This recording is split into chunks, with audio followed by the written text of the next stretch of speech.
Mnemonic resynchronization. The colonizing custodians realized long ago that there was a deeper way to dominate a species without having to physically destroy it.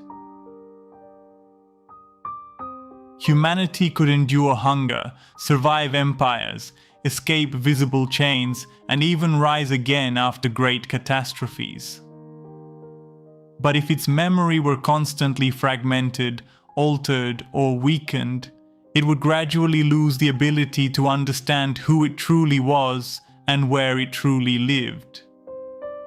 And a species that can no longer clearly remember its origins eventually accepts manipulated narratives and the false history it has been given. For this reason, one of the most important fields developed after the last reset did not focus exclusively on military technology, but on something far quieter and more difficult to detect: mnemonic engineering, the progressive intervention in human memory. According to the ancestral records, the custodians discovered that memory did not function as a static and immutable archive, but as a process of reconstruction. When recalled, a memory did not return intact. It was reconstructed from sensory, emotional, and narrative fragments. Under certain conditions, this reactivation could make it vulnerable to modification before being stored once again.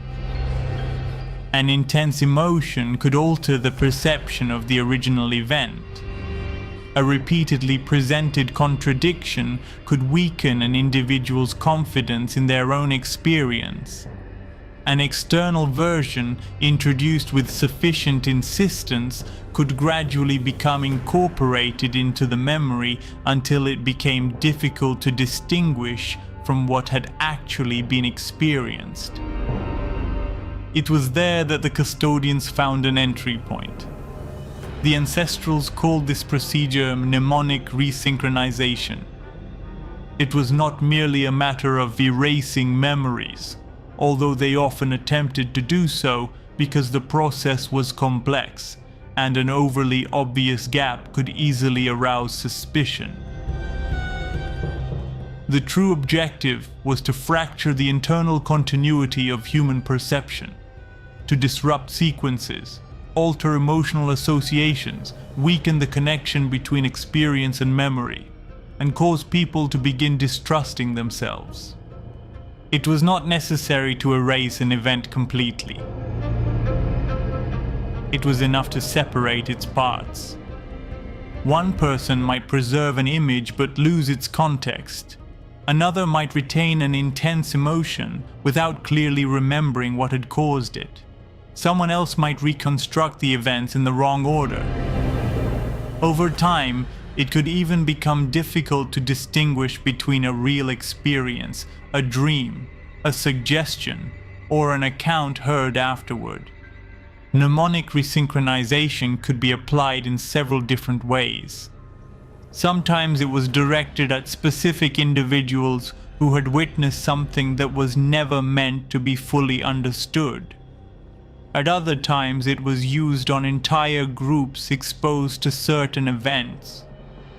When an immediate rupture was required, intensely traumatic situations were employed because fear, shock, and uncertainty opened deep fractures within human perception. But the method did not always need to be violent. It could also operate through far subtler mechanisms: information overload, constant contradictions, uninterrupted stimuli, mental exhaustion, psychological noise, technological saturation, fragmented attention, and continuous exposure to incompatible versions of the same reality. The ultimate objective was always the same: to break the internal continuity of thought until perception itself became unstable territory. Thus, one person began remembering disconnected fragments. Another retained the emotions but lost the sequence of events. Someone else preserved isolated images, but could no longer reconstruct the true order of what had happened. Some eventually accepted versions implanted from the outside because collective pressure upon memory became stronger than their confidence in individual experience. Slowly, human beings began to censor themselves. Even without violence or direct coercion, an individual could completely lose confidence in what they had seen, felt, or experienced. Certain records indicate that this technology became critically important to the custodians after the last reset, particularly when incidents began to occur that could not be completely concealed. Appearances of anomalous objects, encounters near the ice walls, unexplained disappearances, partial recoveries of unknown materials or advanced technology, military operations, unexpected contacts, atmospheric phenomena incompatible with the official narrative. Each of these events could open a dangerous fracture within the system of control. And when an event could not be erased, they attempted to weaken it through widespread confusion. Thus began the great fractures in human testimony. Thousands of incompatible accounts began circulating simultaneously. Some stories contained fragments of truth mixed with absurd elements. Others were deliberately exaggerated. Certain testimonies were publicly ridiculed, while others were artificially amplified until they became implausible. The phenomenon never disappeared. It was simply buried beneath so many layers of contradiction that humanity could no longer clearly distinguish where truth ended and manipulation began. But there was something that deeply concerned the custodians, something that even mnemonic resynchronization could not completely control. Within certain human beings, ancient sensations persisted that could not be rationally explained. Sudden intuitions, recurring dreams, an inexplicable familiarity with places they had never visited, the feeling that something within this reality did not entirely fit, the impulse to look toward the horizon and sense that something existed beyond it, and above all, the silent certainty that humanity had forgotten something immense. The ancestrals maintained that the neshama may store biographical memories, just as the body does through its nervous system and memory, both of which belong to the organic matrix, even though the body itself is only the nexus or temporary vehicle, used by consciousness to pass through this experience. But the neshama also preserves another kind of bond.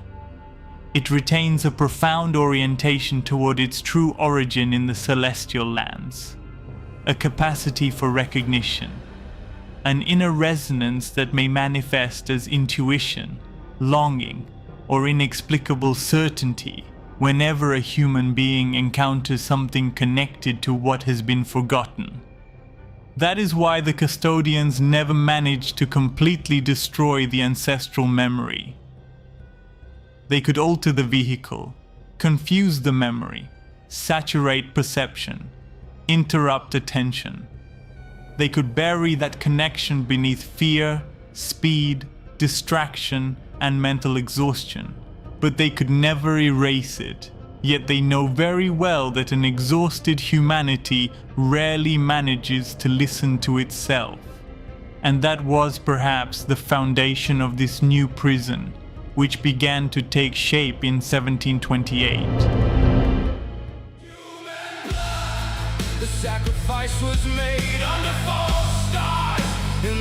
We will intervene. The warning.